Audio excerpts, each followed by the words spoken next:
What is going on, you guys? This is VM Video Master here, and today I am reacting to 3 horrific Tinder dates that went horribly wrong. And to let you know, these 3 videos are 100% true, and they're on the Mr. Nightmare YouTube channel. If you don't know who Mr. Nightmare is, at the end of this video, please check out Mr. Nightmare's channel. All his videos are fantastic. And please smash the like button and share this video with a friend who likes horror. So, let's get to it. On August 7th, 2014, Warina Wright and Gable Tosti matched on Tinder. Gable wasn't her usual type, looking like a man who spends way too much time on his appearance, but he reminded her of Sam Winchester, a character in Supernatural, one of her favorite TV shows. Gable opened with a raunchy and aggressively forward message, saying, "You look delicious, I want to do dirty things to you." To which Warina responds, "Does that usually work?" Gable then sends, "Can you be a freak in the sheets?" To which she says, "Probably not, depends." Gable says, "What does it depend on?" And Warina responds, "What I've had to drink, lol. Gable keeps the conversation sexual by replying, "Let's get drunk together, I'm a porn star after a few drinks." Warina gives Gable her number after the two exchange a few more messages, and a week later, they meet for the first time in the Cavill Mall.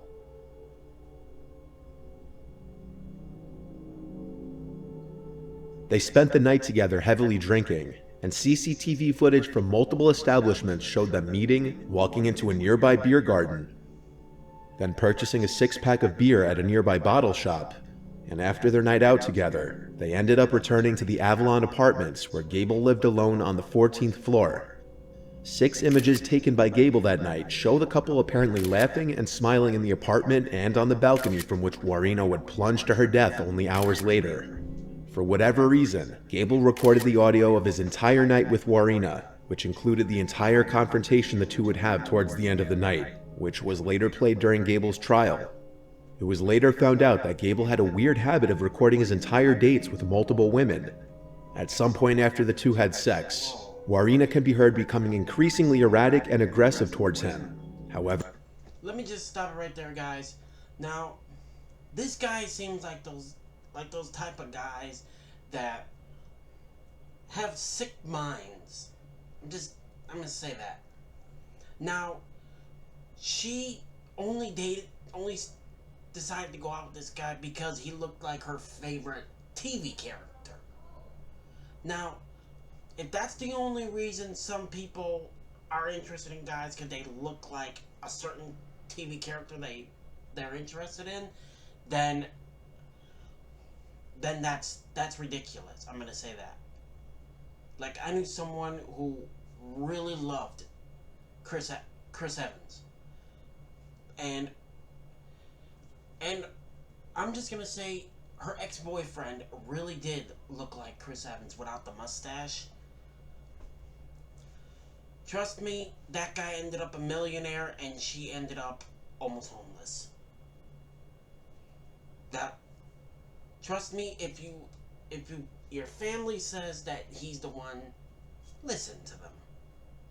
But if you end up with someone who's like this guy, punch him or have him arrested. And the girl was just dropped to her death, high above an apartment building. Yeah, no. That's someone you either punch or keep a gun to. as the night progresses, Gable can be heard in the recording refusing to let her leave, and Warina's terrified screams to let her go home are silenced when he locks her outside on the balcony. During this recording, Gable can allegedly be heard choking out Warina before locking her outside. Call them with what? I thought you lost your phone. Exactly. So how are you going to call anyone without your phone? You stole my fucking phone. I didn't touch your goddamn phone. You guys fucking stole my shit. Shit, I should So never... that's why I'm fucking calling them. I should have never given you so much to drink. I thought we were going to have fun. Well, where's my shit?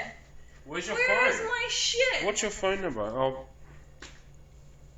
I'll have it. 800 fucking psycho bitch.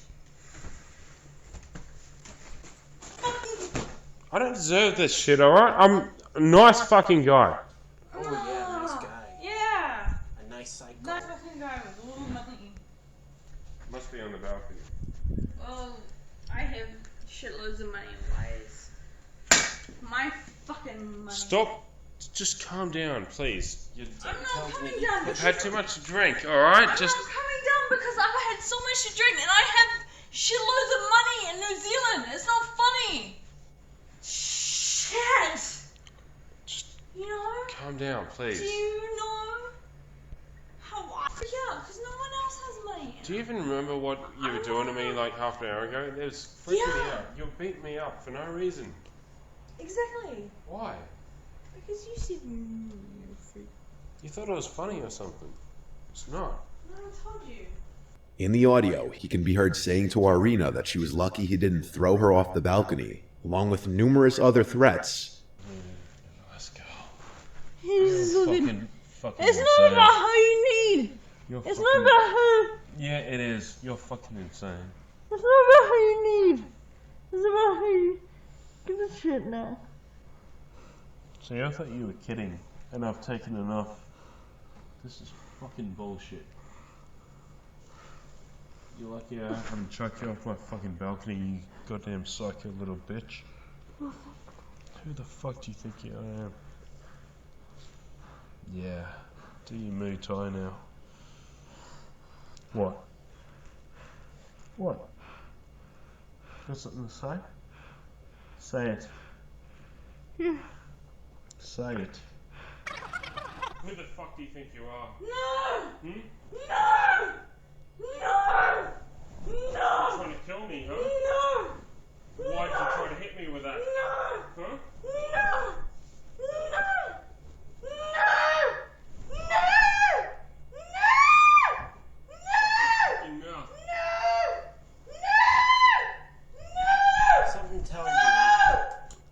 Something tells me, guys, that doesn't matter if she was drunk or not.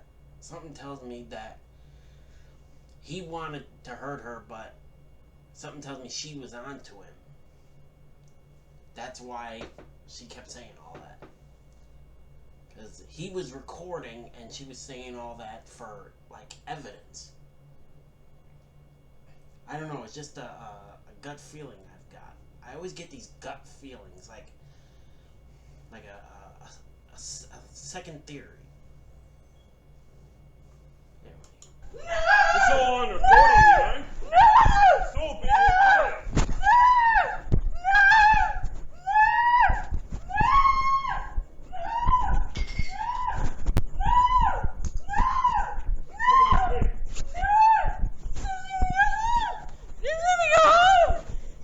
I would, but you've been a bad girl.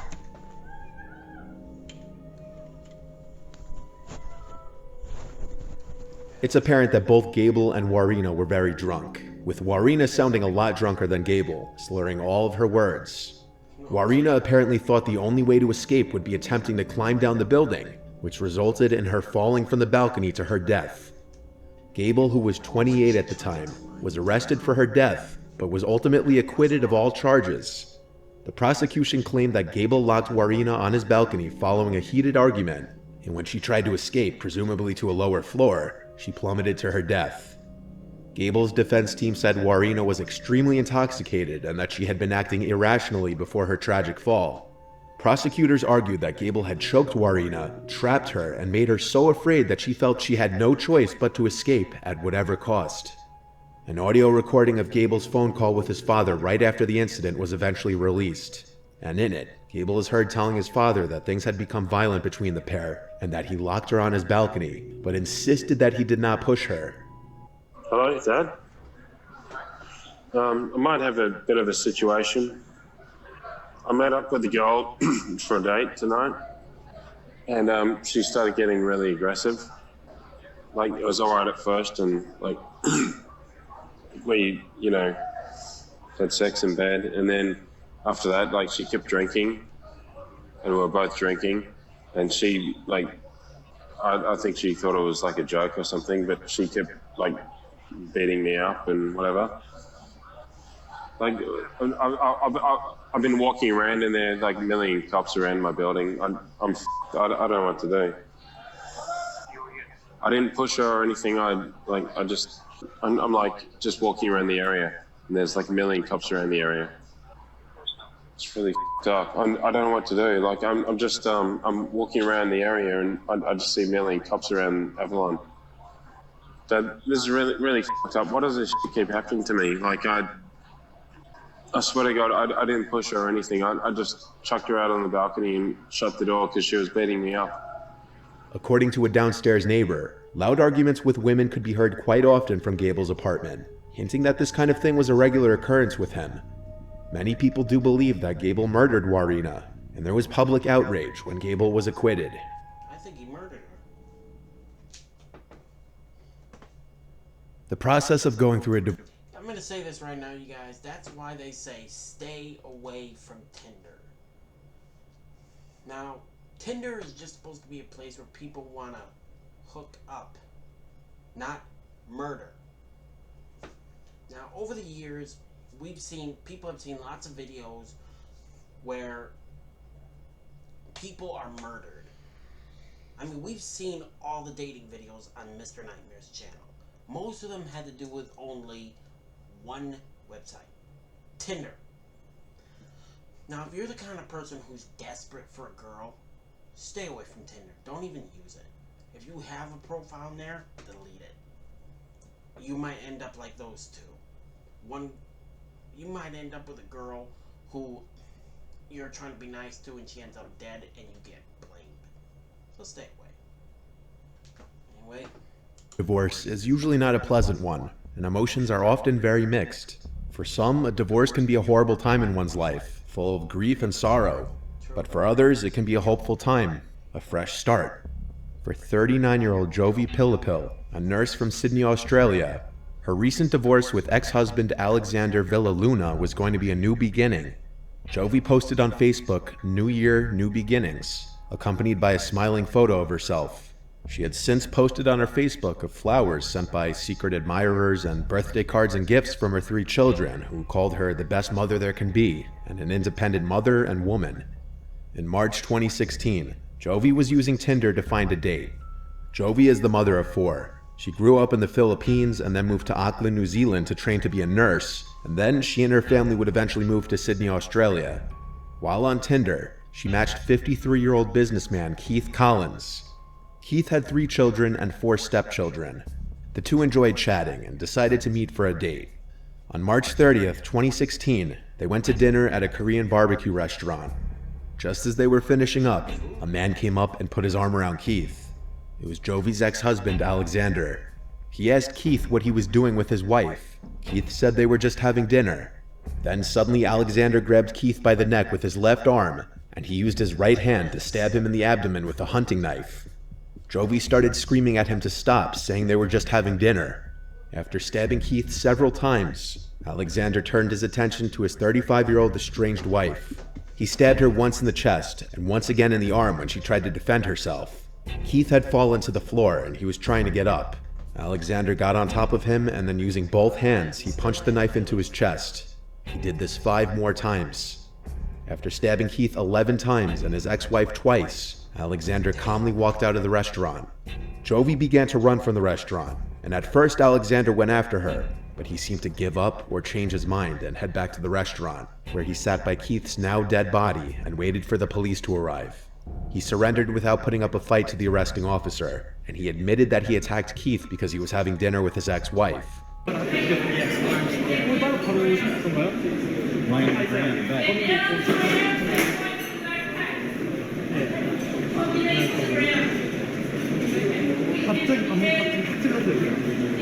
Okay.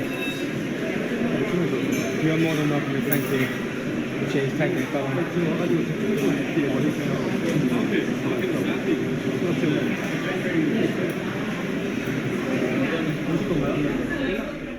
Jovi was taken to the hospital, and while she sustained injuries, she survived the attack. Alexander and Jovi had met 9 years earlier when they were both training to be a nurse in Auckland. They were both from the Philippines. Jovi claimed that Alexander was abusive from the start of their relationship. He wouldn't let her have friends and wouldn't let her leave the house often. Jealous. Jovi already had 3 children from a previous relationship in 2011. She had 1 son with Alexander. 2 years before Keith was murdered, Jovi left Alexander and got a restraining order against him. In response to this, he told her that he would kill her if she ever started dating another man. But he also said at a later time he would spare her life because of their son. In September of 2017, Alexander pleaded guilty to murder. When given the chance to apologize, Alexander said it was difficult to say he was sorry because he was still angry about what happened to him. It also turned out that he told the probation and parole service that Jovi blamed herself for the problems in their relationship. So according to him, she would have been happy to have been killed by him. Alexander also claimed he attacked Keith in self-defense. However, CCTV footage clearly showed that he was the aggressor. The judge said the most heinous part was when he attacked Keith while he was already on the floor bleeding to death. In October of 2017, Alexander was sentenced to 40 years in prison, and he'd have to serve at least 30 years before he could apply for parole. He'll be able to apply for parole on March 30th, 2046, when he's 74 years old. Now guys, that story really spoke to me. Now, if you end up with a husband or a boyfriend who is really abusive and is really jealous, that is a time to carry a pocket knife, a gun, or a pepper spray with you everywhere. Trust me. I've seen lots of drama movies, lots of romance movies about husbands like that. That is a time to carry a gun, pepper spray, a pocket knife, or even a phone in case of an emergency.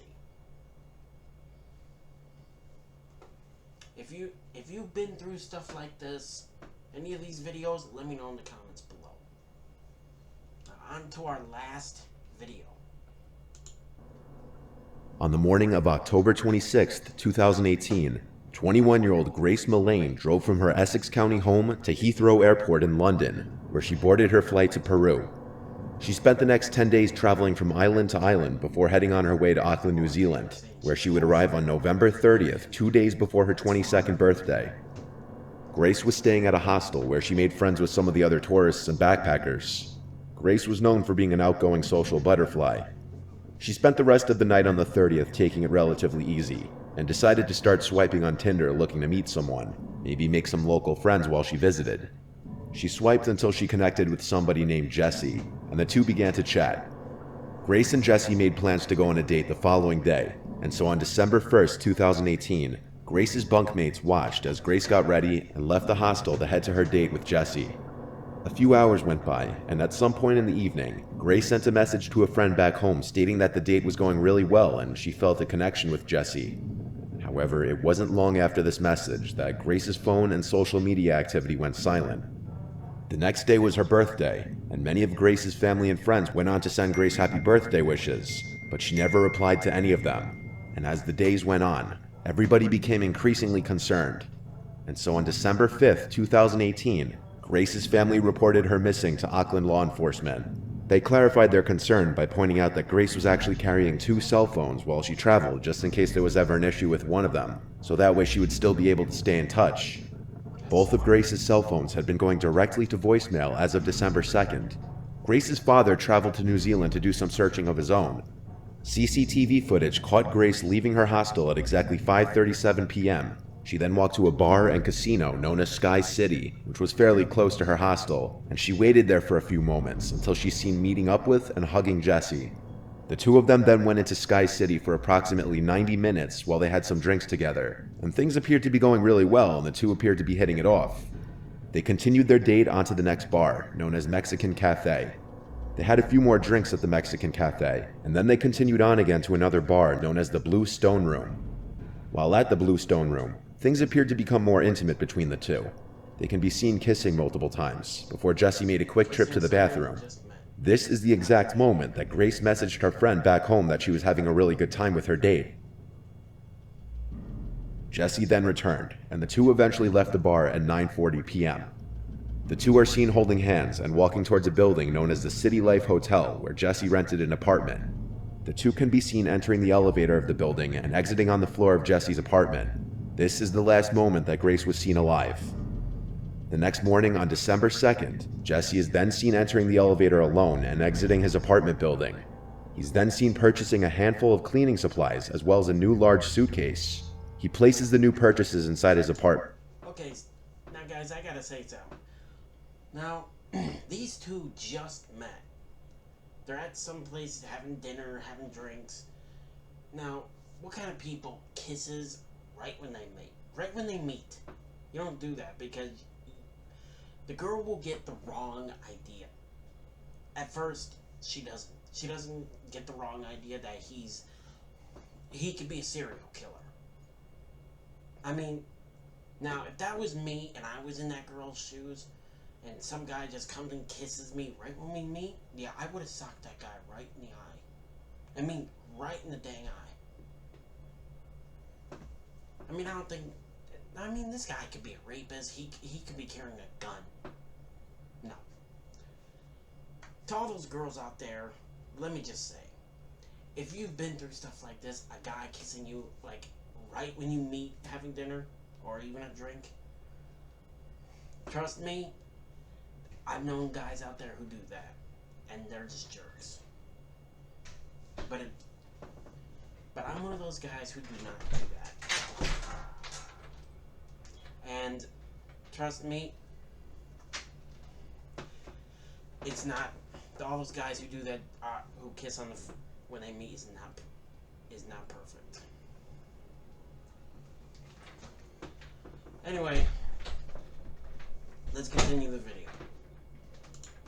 And then he leaves the apartment again. He then jumps in a taxi and gets a ride to a local car rental facility where he rents a vehicle and heads to another bar in the area to meet up with a second Tinder date the day after murdering his previous Tinder date. This date became uncomfortable very quickly, and she decided to end things because she found him really creepy after he had been talking about the best places to hide a dead body. When the date was over, Jesse stopped by the front desk of his apartment building and asked if he could borrow a Rug Doctor carpet steam cleaning machine. He brought it up to his apartment and spent a couple hours in there before appearing on camera again. He's then seen bringing a hotel luggage cart up to his room, and shortly after, reappearing in the elevator with the luggage cart loaded with his new suitcase and many other small suitcases. He then brings the luggage cart down to his rented vehicle and loads everything inside. The next morning at around 7 a.m. on December 3rd, Jesse then went to a nearby store and purchased a brand new shovel. He then returned to his apartment building just after 9 a.m. He then stopped by a random trash can and tossed out some items, and then drove to a dry cleaning service to clean some clothing, and then he took his car rental to be completely cleaned. Police caught up with Jesse a few days later and brought him in for questioning. That or he threw her body away.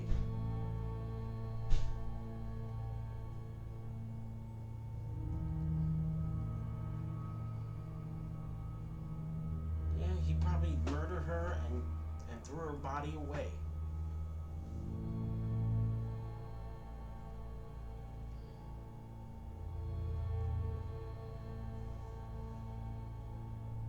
The police believe that Jesse was involved in some way due to the substantial amount of evidence against him. Tell us about Grace. So I was talking to Grace on Tinder. We'd matched on Friday. I saw that we'd matched the next day on Saturday. How did the evening pan out?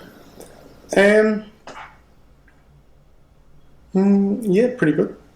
I didn't initially know that she was real. What do you mean? Well, there's a lot of... So have you heard of catfish? No. So catfishing is where someone uses your profile, or uses your photos and pretends to be you and then meets, and you're a completely different person. Right. And it's happened to a few people I know in Australia. And it's all over the TV.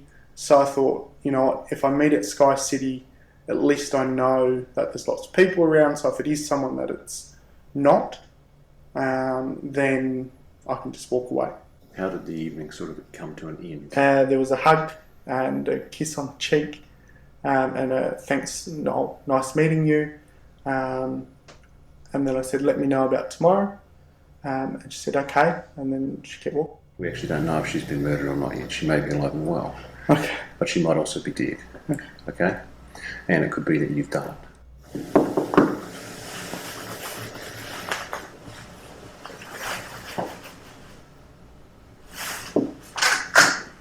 Hey, I just want to ask a question. Have I been arrested for something I didn't do? You haven't been arrested, mate. Oh. No. Oh. Dude. Holy. They immediately obtained a search warrant for Jesse's apartment, and they began a forensic examination. Despite Jesse's cleaning attempts, the investigators were able to discover blood in and around the two edges of his apartment carpet using luminol. Jesse was then interviewed again on December 7th, just 2 days after his initial interview, and this was when his story to police began to change. And drove the car out to Cumu at first. I picked up a shovel from ITM at Cumu. That's what all the stuff was for. He was trying to cover up his tracks. I ended up driving towards the Waitakaris. I went into the bush. I dug a hole. I went and got the suitcase. And I covered the hole. And then I drove.